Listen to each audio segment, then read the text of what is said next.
اللہ الرحمن الرحیم۔ اپنے چینل انوار السادات میں ایک مرتبہ پھر آپ سب کو خوش آمدید کہتے ہیں۔ آج ہمارا موضوع ہے امیر المومنین، یار غار، یار مزار، رفیق ہجر حضرت سیدنا ابو بکر صدیق رضی اللہ تعالیٰ عنہ۔ حضرت ابو سعید خدری رضی اللہ تعالیٰ عنہ سے روایت ہے، کریم آقا صلی اللہ تعالیٰ علیہ وآلہ وسلم نے ارشاد فرمایا کہ ہر نبی کے 2 آسمانی اور 2 زمینی وزیر ہوتے ہیں، اور حضور علیہ الصلوۃ والسلام فرماتے ہیں کہ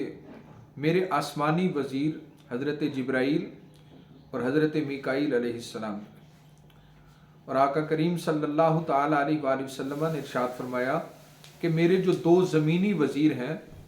وہ حضرت ابو بکر صدیق رضی اللہ تعالیٰ عنہ اور حضرت فاروق اعظم رضی اللہ تعالیٰ عنہ کی ذات مقدسہ ہے۔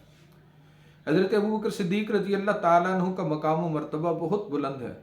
اور بے شمار احادیث حضور علیہ الصلوۃ والسلام کی شان صدیق اکبر پر دلالت کرتی ہیں۔ ایک اور حدیث مبارکہ اس سلسلے میں سماعت کیجیے گا۔ امام ترمذی نے اور امام حاکم نے حضرت ابن عمر رضی اللہ تعالیٰ عنہ کے حوالے سے بیان کیا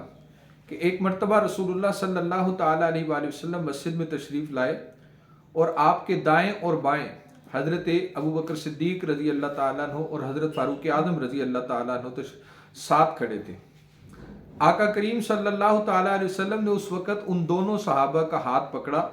اور پکڑ کے حضور علیہ الصلوۃ والسلام نے فرمایا، جس طرح ہم آج کھڑے ہیں قیامت کے دن اسی طرح ہم قبروں سے اٹھیں گے۔ کہ جب حضور کا قیامت کے دن ہوں گے تو ایک طرف حضور کے حضرت صدیق اکبر ہوں گے اور ایک طرف حضرت فاروق اعظم رضی اللہ تعالیٰ عنہ۔ ابو بکر صدیق رضی اللہ تعالیٰ عنہ کا مقام اس لحاظ سے بھی بلند ہے کہ ایک اور حدیث مبارکہ سماعت کیجیے۔ امام ترمذی نے اور امام حاکم نے حضرت ابن عمر سے پھر بیان کیا کہ رسول اللہ صلی اللہ تعالیٰ علیہ وآلہ وسلم نے ارشاد فرمایا، قیامت میں سب سے پہلے قبر سے میں اٹھوں گا، اور اس کے بعد ابو بکر اٹھیں گے، اور اس کے بعد عمر اٹھیں گے۔ اللہ، آپ اندازہ کیجئے کہ مقام صدیق کیا ہے، کہ ہر حضور علیہ الصلوۃ والسلام کی زندگی میں بھی ابو بکر صدیق حضور علیہ الصلوۃ والسلام کے ساتھ رہے، ہجرت کے سفر میں بھی حضرت ابو بکر صدیق نبی پاک علیہ الصلوۃ والسلام کے ساتھ ہیں، بعد از وصال قبر مبارک میں بھی نبی پاک علیہ الصلوۃ والسلام کے ساتھ ہیں، اور میدان محشر میں بھی ابو بکر صدیق رضی اللہ تعالیٰ عنہ حضور علیہ الصلوۃ والسلام کے ساتھ ہی اٹھیں گے۔ ہمیں اس سے یہ اندازہ ہوتا ہے کہ ابو بکر صدیق رضی اللہ تعالیٰ عنہ کی ذات ہے جو نبی پاک علیہ السلام سے کبھی جدا نہیں ہوئی۔ اللہ تبارک و تعالیٰ کی بارگاہ میں دعا کرتے ہیں کہ مالک کائنات ابو بکر صدیق رضی اللہ تعالیٰ عنہ کی سیرت کو سمجھنے، اس پر عمل کی ہمیں توفیق عطا فرمائے۔ ہماری گفتگو اچھی لگی ہو تو ہمارے چینل کو لائک کرنا، سبسکرائب کرنا، شیئر کرنا نہ بھولیے گا۔ والسلام علیکم ورحمۃ اللہ وبرکاتہ۔